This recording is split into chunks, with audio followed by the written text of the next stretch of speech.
Do you know what? If I asked you right now, from wherever you're sitting, to trace backwards through your life and follow the thread of how you arrived at this exact moment, you would encounter something very strange. You would find that it all makes sense. Not in the way a textbook makes sense. In the way a dream makes sense while you're inside it. You know that peculiar feeling when you're dreaming. The strangest things happen. A horse walks through your kitchen. You're with someone you love deeply, or you're forced to confront your greatest fears. But you never question it. It just sits there. It belongs. Only when you wake up do you say, "What an absurd dream." But here's the thing. When you look back at your life, you find that same quality. It flows. And this is worth sitting with for a moment. Because we don't experience life that way going forward, do we? Looking forward, everything is chaos, uncertainty. You stand at crossroads and agonize. You stay up through sleepless nights replaying your day or your past until morning. If only I had taken that job. If only I had said yes. If only I had said no. If only I had stayed. If only I had left. But then 10 years pass and you look back and you see that all the mess, all the wrong turns, all the detours led you exactly here, to this room, this breath, this moment of your life. And you cannot find the mistake. You can find pain, you can find moments of suffering, you can find things you regret. But you cannot find the place where you went off the path. Because here is the secret. Nobody tells you there was no other path.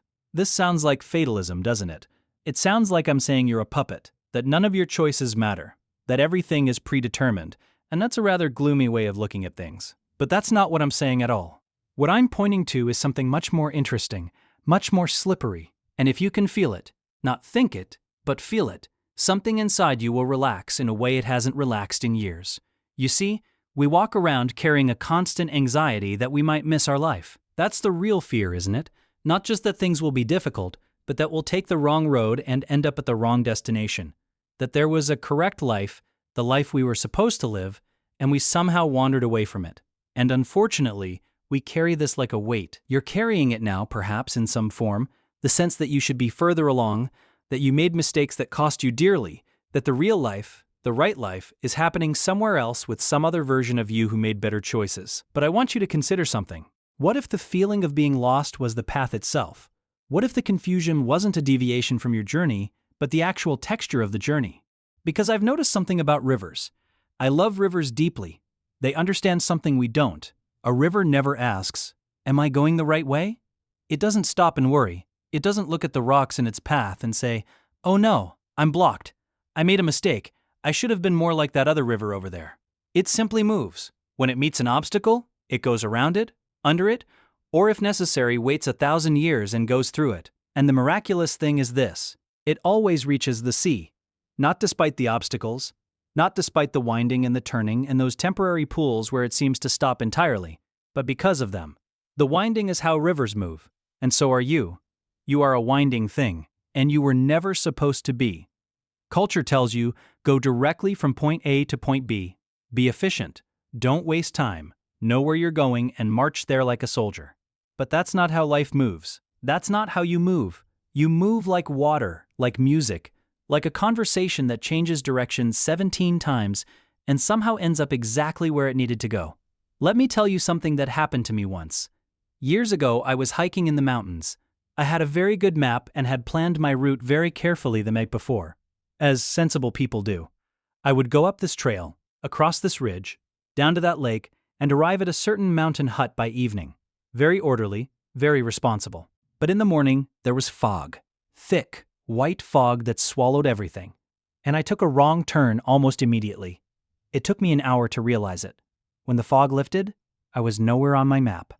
I was completely lost. The sensible thing would have been to turn back, to retrace my steps, to get back on the correct path. But something inside me said, keep going. I cannot explain this to you rationally. It was not a logical decision. It was something else, a feeling that the wrong path was somehow calling to me. So I walked for hours. I walked through country I had never planned to see, through meadows that weren't on any map, past a waterfall I would never have found otherwise, and as the sun began to set, I came over a ridge, and there below me was the hut, the very same hut I had been aiming for all along. I had arrived from completely the wrong direction, by completely the wrong route. I remember standing there, breathless, looking at that little wooden building and laughing, because I understood something in that moment. The map was an idea, a concept, a picture someone had drawn of the territory. But I wasn't walking on a map. I was walking on the mountain, and the mountain knew the way. Even when I didn't. Especially when I didn't. Wait a moment. You see, we think we're supposed to know. We think clarity is the goal. If only I could see the path clearly, then I could walk it. But what if clarity isn't the beginning? What if it only comes at the end? What if you're supposed to walk in the fog and trust that your feet know something your mind doesn't? This is very difficult for us to accept because we worship the mind. We worship planning, strategy, knowing ahead of time. There's a place for that. I'm not saying throw away your maps. Maps are useful, but they are not the territory. You are not walking through a map. You are walking through your life, and your life is alive. It responds, it adjusts, it catches you when you fall, it falls with you when you need to fall, and it lifts you up when falling is over. It's not a mechanism, it's an organism. And you are part of it, not separate from it, not on top of it trying to control it, inside it, made of it.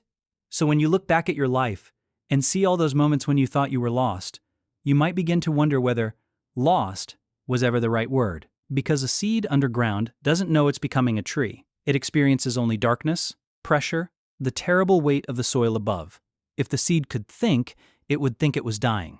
I'm supposed to be in the light, it would say. Why am I buried? Why is everything pressing down on me? Yet the pressing is what cracks the shell.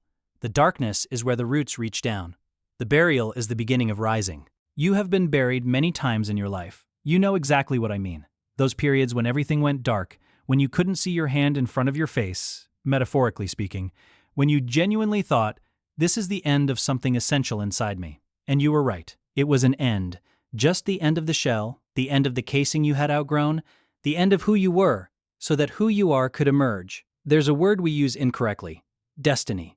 When we say destiny, we mean a fixed point in the future that we're walking toward. A predetermined destination, like a train heading for a station printed on the schedule. But destiny is not a place. Destiny is how you move. Think about the way you walk. Really think about it. When you walk, you fall forward. Did you know that? Walking is controlled falling. You lean forward, lose your balance, and catch yourself with the next step. Lean, fall, catch. Lean, fall, catch. Over and over. That's how you cross a room. So, in a very real sense, you are always falling through your life. Always off balance, always catching yourself just in time to throw yourself off balance again. And this falling, this eternal almost toppling, is the only way to get anywhere. Children understand this when they learn to walk. They fall constantly, and we celebrate their falling because we know what it means. We don't say, the baby fell again, something is wrong. We say, look, she's learning. When did we stop applying that to ourselves? When did falling become failure instead of forward motion? I watch people, and I include myself, I am not exempt. I watch people torture themselves over decisions. Should I do this or that? What if I choose wrong? And a kind of paralysis sets in, a freezing, because we're so afraid of falling that we refuse to take the step, and then we wonder why we're stuck. You cannot walk without falling forward. You cannot live without choosing. And choosing always means stepping into the unknown. Always, every single time. Even the choices that feel safe are just falls in a familiar direction. Something beautiful happens in music. A melody, if you listen closely, is always creating tension and then resolving it. The note wants to go somewhere. It reaches, it aches, it pulls toward the next note. And when the next note arrives, there's a little release, a small satisfaction. But then immediately the new note begins reaching for the one after it. Music is longing turned into sound. And you are the same way. You are always reaching, always in the middle of a phrase that hasn't resolved yet. And when the resolution comes, it will simply begin a new reaching. This is what it means to be alive. So the question, am I on the right path, is a bit like a note asking, am I in the right melody? You are the melody. You don't walk along it as if it were a road. You are its unfolding. You are the path taking itself. Let that land for a moment. You are the path taking itself. When I was young, really young, 7 or 8 years old, I used to play a game with myself. I would close my eyes and walk through the house with my hands out in front of me, trying to get from my bedroom to the kitchen without peeking even once. I remember that thrilling fear, the sweet terror of not knowing when I would bump into something. Every step was an adventure. Every step was a question. What's next? What's here? Will I make it? Of course, I knew the house. I had walked through it thousands of times with my eyes open. But with my eyes closed, it became new again, alive again, interesting again. I realize now that back then I was teaching myself something. I was teaching myself that you can move through the unknown, that blindness doesn't mean you stop walking. It means you walk differently, you feel more, you pay more attention. You become more sensitive to the subtle signals, the change in the air, the texture of the floor, the sounds that tell you where you are. You develop what we might call blind trust. And blind trust is really the only kind of trust there is. Trust with full vision isn't trust, it's calculation. I can see that this is safe, so I'll proceed. That requires no courage. That requires no faith. Real trust is stepping forward when you cannot see the ground. Real trust is letting go when you cannot see the net. Real trust is saying yes to your life, even when your life is not explaining itself to you. I think we are all walking through a house with our eyes closed, and we've forgotten that this is okay. We keep trying to pry our eyes open. We keep demanding that life show us the floor plan. We keep saying, "Tell me what's going to happen. Tell me if this will work out. Tell me if I'll be happy. Tell me if I'm wasting my time." And life just keeps saying, "Walk. Just walk, I'll catch you, or I'll teach you." Either way, you'll arrive somewhere, and that somewhere will belong to you, carved by your feet, created by your falling. This is destiny. You in motion, not knowing and arriving anyway. See you in the next video.